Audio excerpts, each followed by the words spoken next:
Good morning. As Reverend said, my name is Reddie.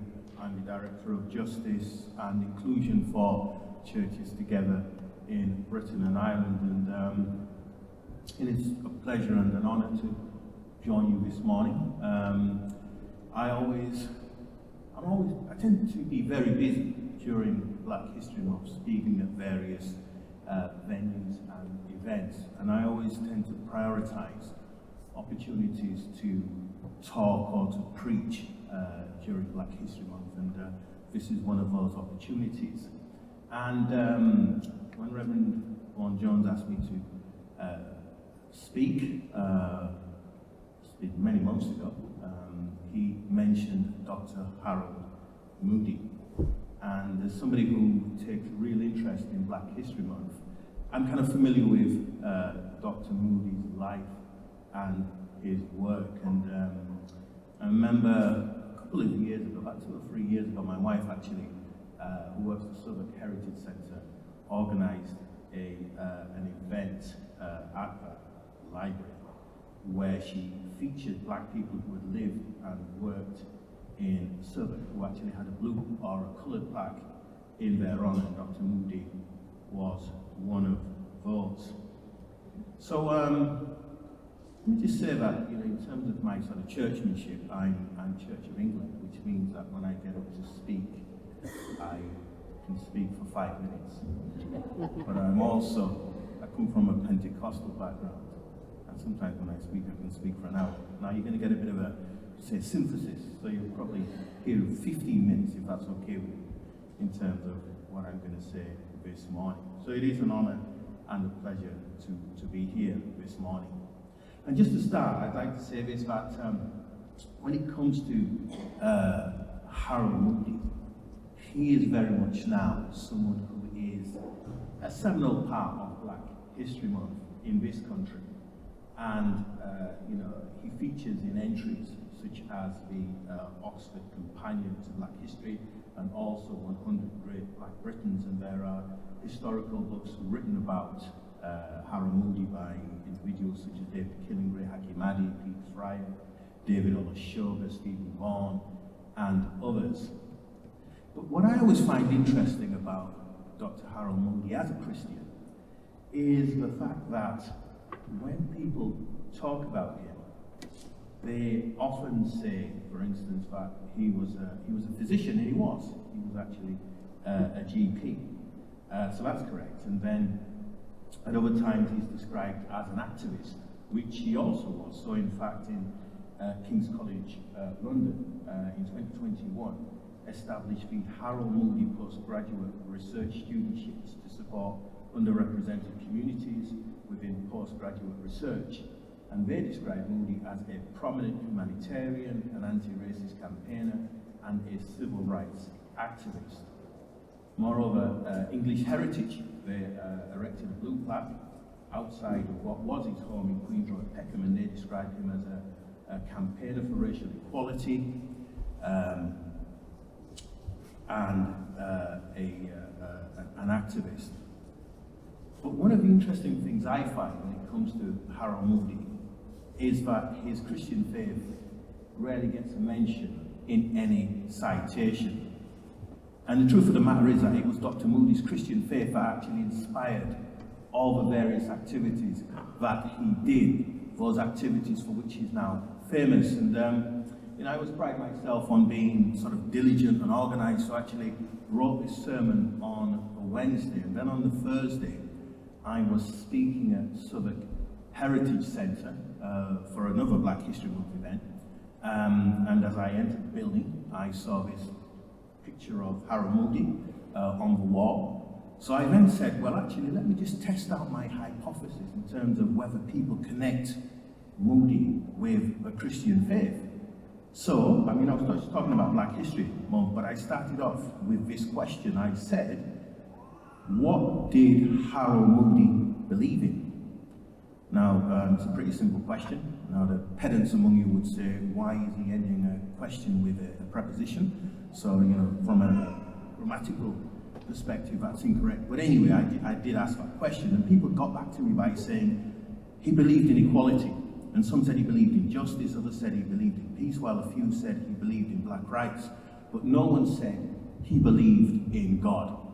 Didn't mention that at all. So one of the things I always do when I'm talking, doing a Black History Month talk, and that person has a faith, a Christian faith, I always ensure that that particular dimension or perspective is included in my particular talk. But in terms of the Bible, in today's well-known reading from the Gospel of Luke, Jesus juxtaposes the attitude and behavior of a Pharisee with that of a tax collector. And the Pharisee, we would say in today's parlance, he was a bit full of himself, really confident, very, very self-assured, while the tax collector is contrite, and as it says, he wouldn't even raise his eyes to God. He wouldn't even raise his eyes barely to heaven. And I think that most Christians, I would say, would be, I would say we would be a bit like the tax collector in church. We would be very humble. But sometimes when we leave these hallowed walls, we kind of revert to becoming a bit like the Pharisee. We can become a bit sort of arrogant when we go out into the world. And Jesus ends this parable with these powerful words: for all those who exalt themselves will be humble, and those who humble themselves will be exalted. And we know that in that particular story, only one individual, and it certainly wasn't the Pharisee, was actually right with God when they left the synagogue. And in 1 Peter 5 verse 6 it says, humble yourselves therefore under God's mighty hand, that he may lift you up in due time. And I think one of the things we know about Dr. Harold Moody was that he was a very modest individual, a very humble, godly person. He didn't love the limelight and he didn't seek to promote himself. He established an organization in 1931 called the League of Colored People, and he didn't name it after himself. For him, the values of this organization were the Christian humanitarian values that he held dear. And what's interesting is if you kind of compare and contrast him to some of the individuals who were around at the time, both in Britain and also in the United States, particularly certain black civil rights or activists. Some of them were regarded as demagogues, some were seen as being dictatorial, others were seen as being authoritarian. But you couldn't level those arguments against Dr. Moody. He wasn't like that. And I would say that we live in a world where people who boast and brag tend to be the ones who get noticed. They tend to be the ones who get all the attention, they suck up all the oxygen. While the modest or the humble individuals tend to be ignored or sidelined. And that was a fate actually of Dr. Harold Moody for many years. In fact, one of his children actually wrote a biography, I think it was one of his offspring, called The Forgotten Man. So for a time, Moody, because of his humility, was forgotten. But we worship a God who doesn't forget anything. He doesn't forget anything. He sees all things, and he notices all things, and he recognizes and acknowledges and rewards. And I think in an individual or in a unique way, Black History Month can do that as well. What it can do is it can write back into history those individuals who, for whatever reason, have been written out of history, those individuals whose contributions, sometimes sterling contributions, have been ignored or overlooked. Black History Month gives them an opportunity to be heard. And I think, in particular when it comes to someone like Harold Moody in Southwark, it's impossible now to talk about the history of the London Borough of Southwark and not mention Dr. Harold Moody in one way, shape or form. And I think one of the things we need to recognize about Harold Moody and his life is the fact that he was very incarnational. He believed in Jesus and he followed Jesus' example. So Moody lived and worked in some of the poorest, most deprived parts of London at that time. So he worshipped in Camberwell, but he actually lived and worked in Peckham. And it's interesting that if one looks at Camberwell and Peckham today, particularly Peckham, it's not Del Boy land anymore. It's gentrified. It's really fancy. It's a nice place to live. And Camberwell's interesting because our former Prime Minister, but who knows, he might well be the next Prime Minister, who knows, weeks a long time in politics, as they say, has a house in Camberwell that he was looking to sell. I know he used to live these parts, but now he lives in Camberwell.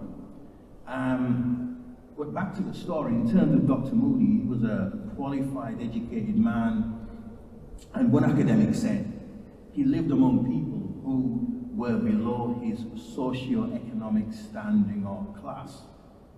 But Dr. Moody wasn't just slumming it, as they say, among poverty-stricken individuals. According to the historian Stephen Bourne, Dr. Moody felt strongly that God had called him to serve the people of Southeast London, and he believed that God had, he called him to that area to do a specific piece of work. And in the book of Esther, chapter 4, verse 14, we read that the queen was put in a certain position for such a time as this. And I believe that Dr. Moody believed in a similar sort of thing. He was there for a specific reason. And one of the things we need to recognize about Dr. Moody, he had a GP, he was a GP, he had a practice in that part of London.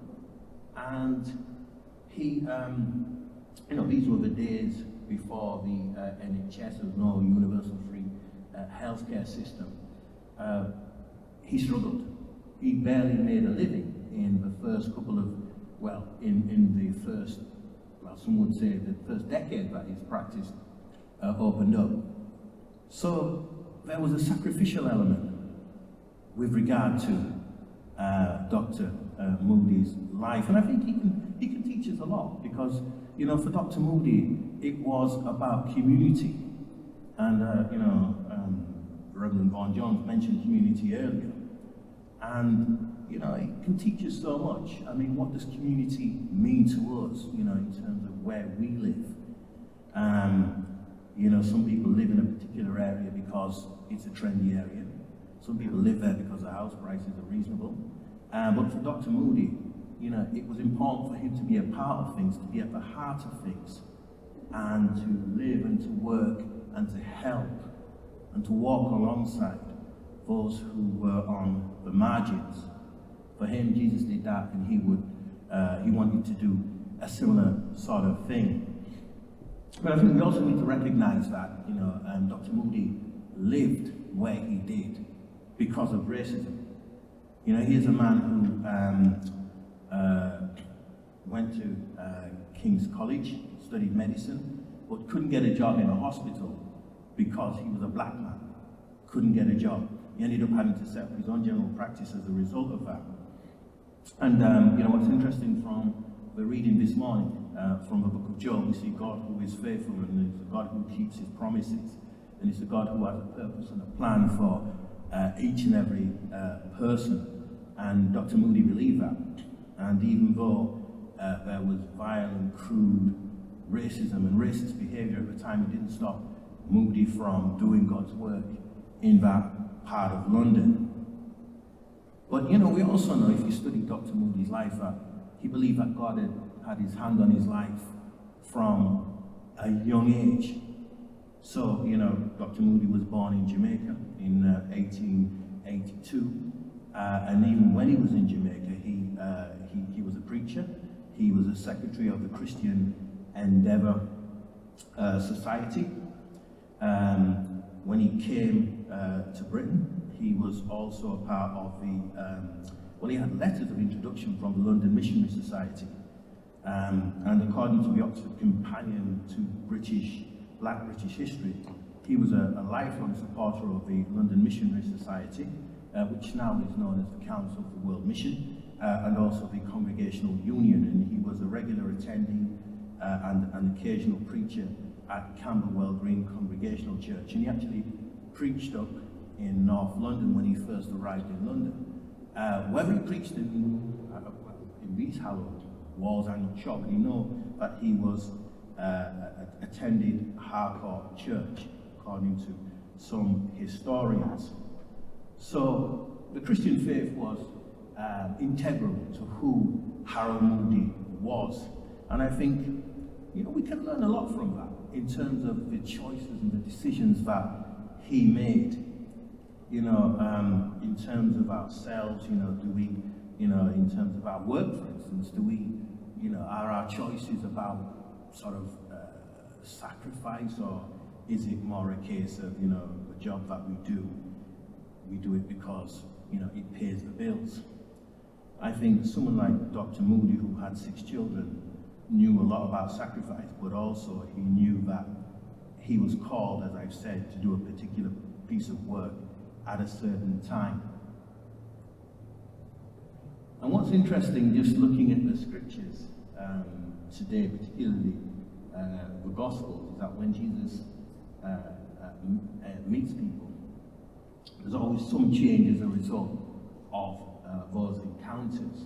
So, from the parable, no doubt the tax collector left the synagogue a changed person after that encounter with God. And we know that Dr. Moody was a changed person because of his engagement with those individuals in both Camberwell at his church, but also the people where he lived and worked in Peckham. It's impossible not to be changed after encountering God and then meeting those who are made in God's image. I think the challenge is whether those encounters engender a positive reaction or a negative one. And I think what's interesting in terms of Dr. Moody is that he definitely experienced racism in that part of London, even though he was, seeking to help people who really did need his help. They, some of them anyway, didn't treat him positively. And what's interesting is that if I go into my local doctor's surgery, there's a sign saying we have a zero tolerance policy when it comes to abuse. It's unacceptable. That wasn't the case in Dr. Moody's day.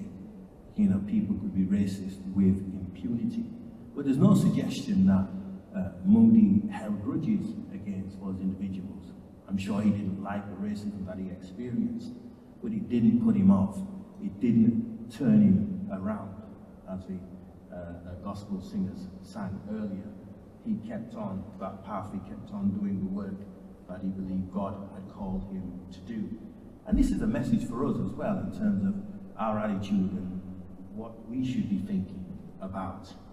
And I'd like to end by just saying that, in Scripture, we read about a Saviour who came to serve, but not to be served. And for Dr. Moody, it was all about service, Christian service. And today's Bible readings, and also I think the life of Harold Moody, reminds us of the importance of generosity and sacrifice and service, and the need to remain humble while doing God's work, wherever that may be. So I'm going to stop right there. I'm not going to race off, so if you want to know some other bits about Harold Moody, happy to fill in the gaps. But I just felt like, he's such an inspirational figure. Some people call him the British version of Reverend Dr. Martin Luther King. Everybody knows about Dr. King. Not so with Dr. Harold Moody. Other people compare Harold Moody to Marcus Garvey. Both of them were Jamaican. One sort of became notorious in the United States. The other person became very noted for a while in the United Kingdom. But while Garvey is still feted and is a national hero in Jamaica now, Harold Moody, if you were to stop the average person in the street and say, who was Moody? Some people would say, well, don't know. Probably say, I don't know, related to Doctor Who knows? But all I would say is that it's important to ensure that we write these important figures back into history, and that they are well known, because they're inspirational. They can inspire everyone, black and white and brown, to achieve despite, Moody lived in some very difficult times, but he did succeed. So I'll leave it there. Say good morning.